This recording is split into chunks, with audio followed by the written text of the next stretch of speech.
What the heck are pin joints?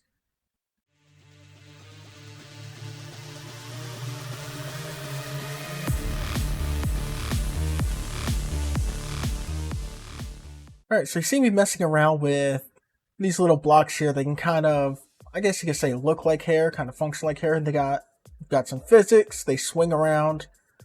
That's cool and all. Right? But what exactly are pin joints?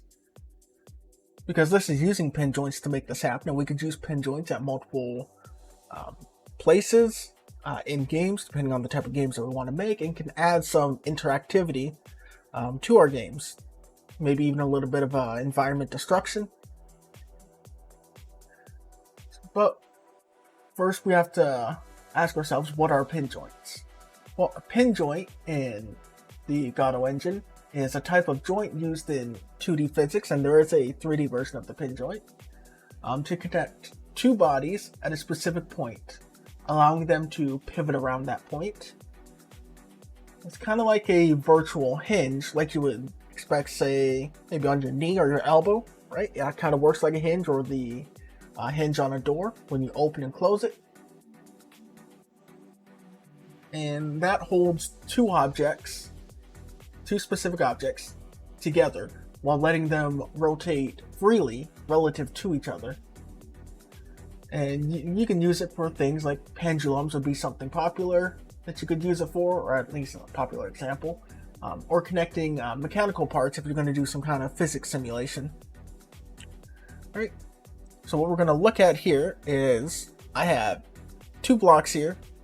They're just two static bodies. They have a sprite and they have a collision shape. All right, so these are just going to be two poles, and we're going to show you what it's like to use pin joints visually. All right, what they do, how you can use them.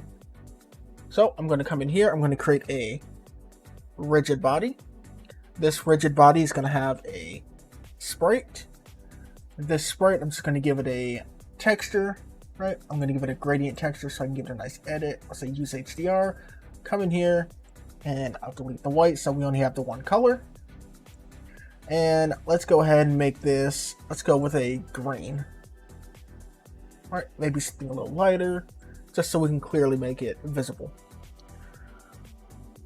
Now, if we were to give this rigid body a collision, right, we can come in here, rigid body, collision shape.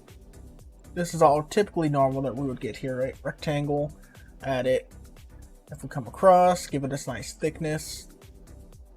And if we were to run this scene, it falls, it lands on our object here. You see it's slanted a little bit, but this would be our typical kind of bridge. But maybe we don't want a bridge, or at least we don't want something that's just static like this. Maybe we want to add a little more physics in it, or maybe we want it to be hanging from a rope. So what I'm going to do is I'm going to shrink this down for our initial here, and I'm just going to go ahead and reset these transforms. So that's over there. Our sprite is going to be shrunk down. Of course, I'm going to reset its transform as well. Oh, and I got that almost perfect on the guess there. Right, so I'll go like that. I'll hit rigid body, grab that whole thing, and I'll bring it and I'll just float it on down here. All right, so I'm going to call this bridge. And you can see now, if we go ahead and run it, our bridge is just going to fall off screen. Goodbye. So we want to be able to hold this up. So what we can do is we can go ahead and create another rigid body here. If I know how to spell here, rigid body, I'm going to call this a rope. And just like before, I'm going to go ahead and add in a sprite. Give that sprite a texture of some sort, gradient 2D. Use HDR, go into my gradient, delete one of my colors so I only have a single one. We'll come in here and we'll use, sure, maybe this kind of bright wood, stylized wood kind of color. And that'll be great, right? So I'm just going to come in and I'm just going to make that thinner. Because if it's going to be a rope, right, it should be probably more of a rectangle. I'm going to grab my rigid body, bring it down here,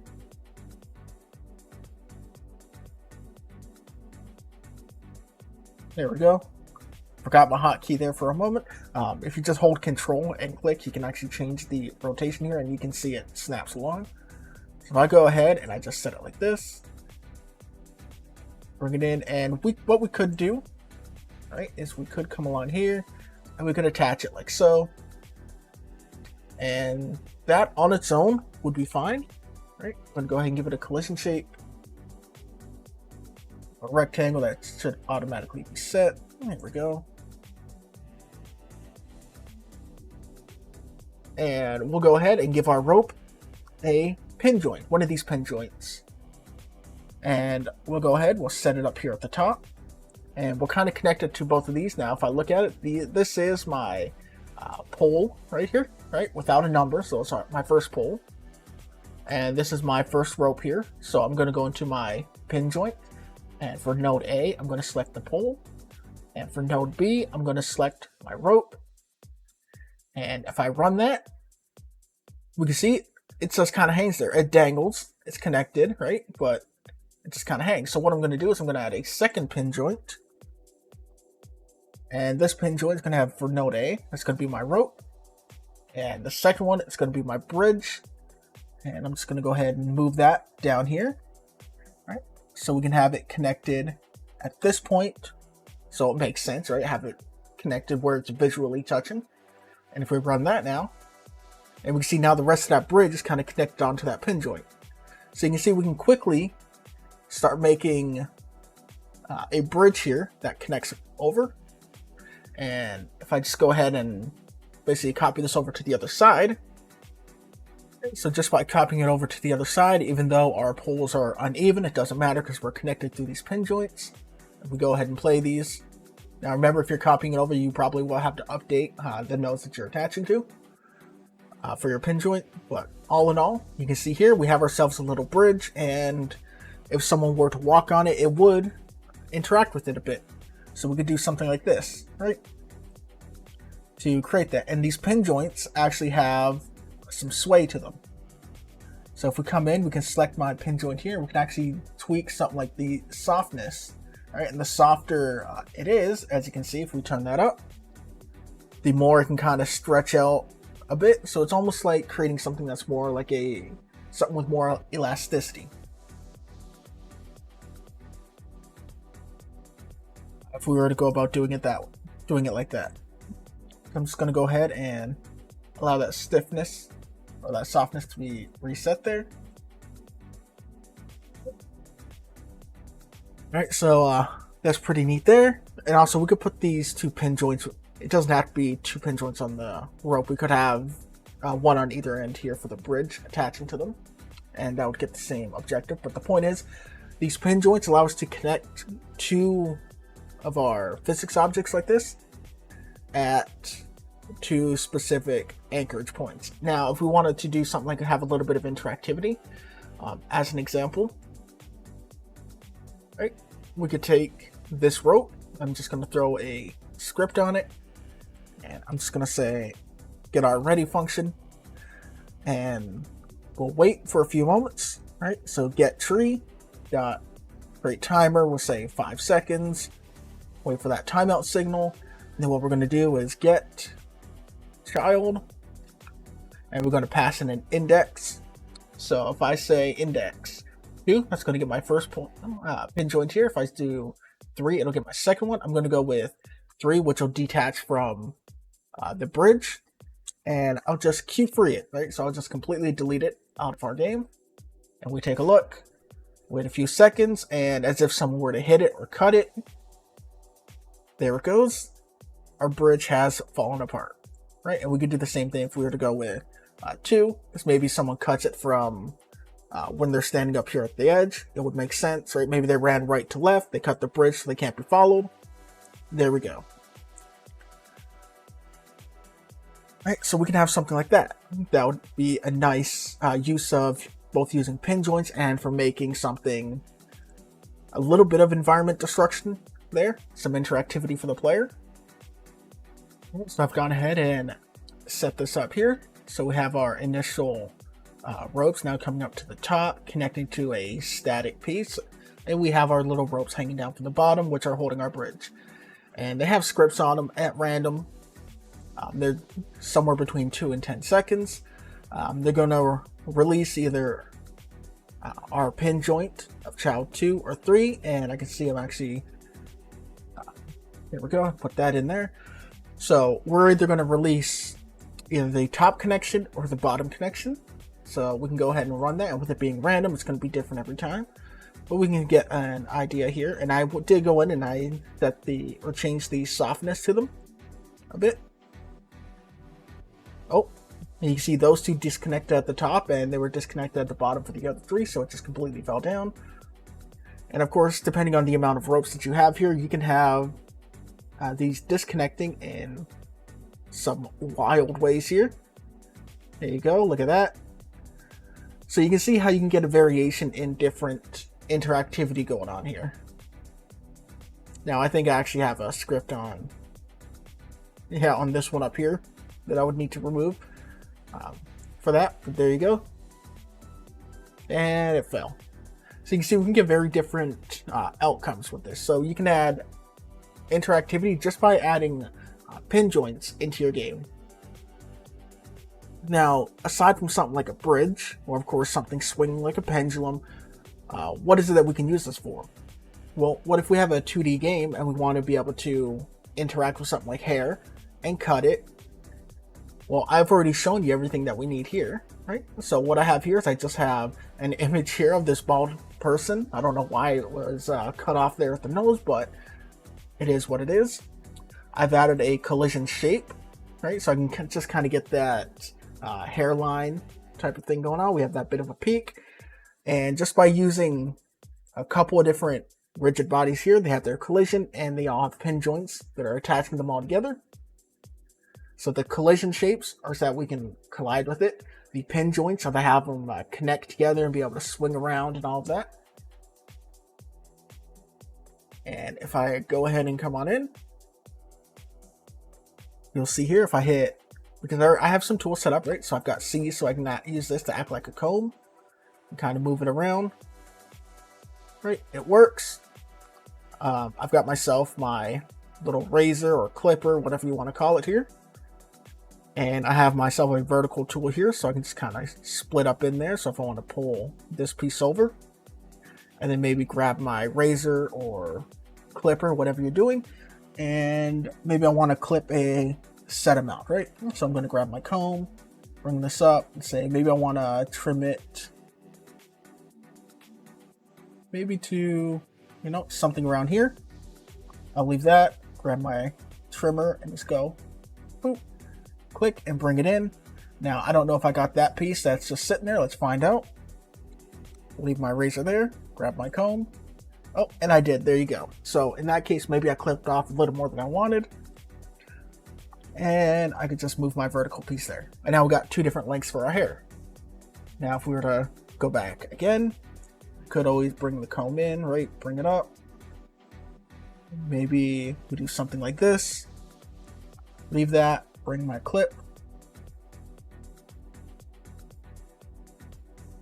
Go. And let's go, boop. We take a look. Oh, that went all the way up there. What do we have here? We click down. Oh, that went all the way up there.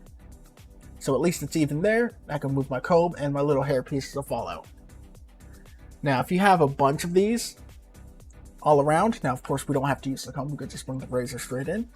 But if you have a bunch of these, then you can easily start giving haircuts to your characters, right? Depending on how far you want to go with it. Now with these, I have, in this case, the collision maxed all the way out there, just for all those collision purposes. But if I go ahead and I shrink these and just drag them up so they're in line with where they should be. All right, so I get something like this. I run it, take a look, bring the comb in, and they did get in there. They can get tangled up. They can get tangled up now, since their collisions on their own is much smaller. However, the trade-off is I could take my razor in and, I could maybe be a little more accurate with what I want and be less prone to accidentally taking off more than I wanted or need to. So there are some trade-offs there that you kind of have to make that decision with when it comes to something like this. But this is also a very specific situation, and if you're curious about the scripts that I have on those, the comb is simple. I'm just deciding whether I'm holding it or not, right? If I'm not holding it, or if I'm not holding it in place, would be a better explanation. Then it's going to follow my mouse, and I just have a key to toggle back and forth between them. And for my clipper, I simply have my hair pieces as an array, and where are they? Right here on body enter, right? Because we're only going to detect these physics bodies. I check the pin joints don't show up, but the physics body does, which is fine. So we check if the body is a rigid body, and then I go ahead and check if C is in body.getChildren or for C, right? So we check all of the children of that hair piece, and if one of them is a pin joint and they're not already in my hair pieces list, I'll add them onto my list. And when that piece of hair leaves, so 2D body exited, I check if it was a rigid body. I get the children and I check that, so I see if the pin joint, if it's a pin joint and it is in our hair pieces, then I'll erase it out of there so we can no longer clip it. And of course, when I left click, I'm just going to go take a look in. So for every pin joint that's currently in our area of clipping, right? So for all of our pin joints and our hair pieces, I'm just going to free them up and then erase them out of our array. Which really, instead of erase, I could just do clear afterwards outside of the for loop to essentially complete the exact same objective here. But that's it. So if you're curious how that works, that's all I'm doing to do the cutting and determine which pieces I want to cut. And just using pin joints is how I'm making my little hair strands here. And it's the same thing that you would do if you wanted to make something like a bridge with a bit of interactivity added into your game. All right, this is already getting a little long, so take care. Have yourselves a good one. I'm going to end it here. And if there's things that you guys want to see, don't be shy about leaving them in the comments below. I just want to add in here, right on at the end, that these pin joints, if I did not mention them before, you can set an angular limit on them. So in my case, I have a 90-degree limit. But for these top pieces here, which should be that joint and that one, let's see.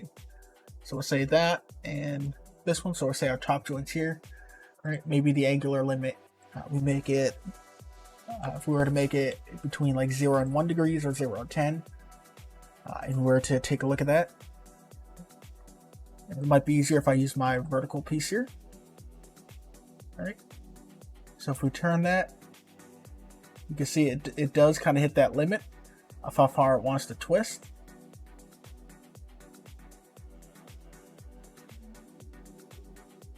And if we go ahead and if we were to take a look and see if true the pin maximum minimum rotation defined by the angular limit lower and upper.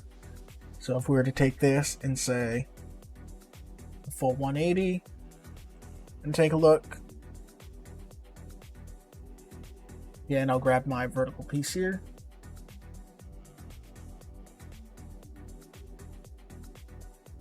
Well, maybe the comb will be easier to tell with this. So you can see we could spin it all the way up. We can spin those pieces specifically up as high as we can kind of get it. And right there, I'm just kind of glitching it out the collisions. So that's more of the basic physics that we're using here. So you can see you can have, you can determine how much that piece can rotate. So if you want to be able to go all the way in the back, you can go 180. Otherwise, you could tweak it to have something much lower so that it doesn't spin around. And a good example of this that I could show you would actually be with these pieces down here. So if I were to grab this pin joint here, and if I set this no limit on this piece, right? Keep an eye on this right-handed piece there. Well, I mean, in this case, you can already see it trying to spin a bit. But you can see it does a full rotation. Nothing's really stopping it. It's doing full 360s going on. Whereas the piece on the left does not. So that's where that angular limit can come into play. So if you don't want it to be doing something crazy like that, that's all you have to take a look at. And that's all you have to tweak right down to whatever it is that you want specifically for your piece. Alright, I just wanted to throw that in there because I don't think I mentioned the angular limit at all. Alright, that's it. Take care, everyone.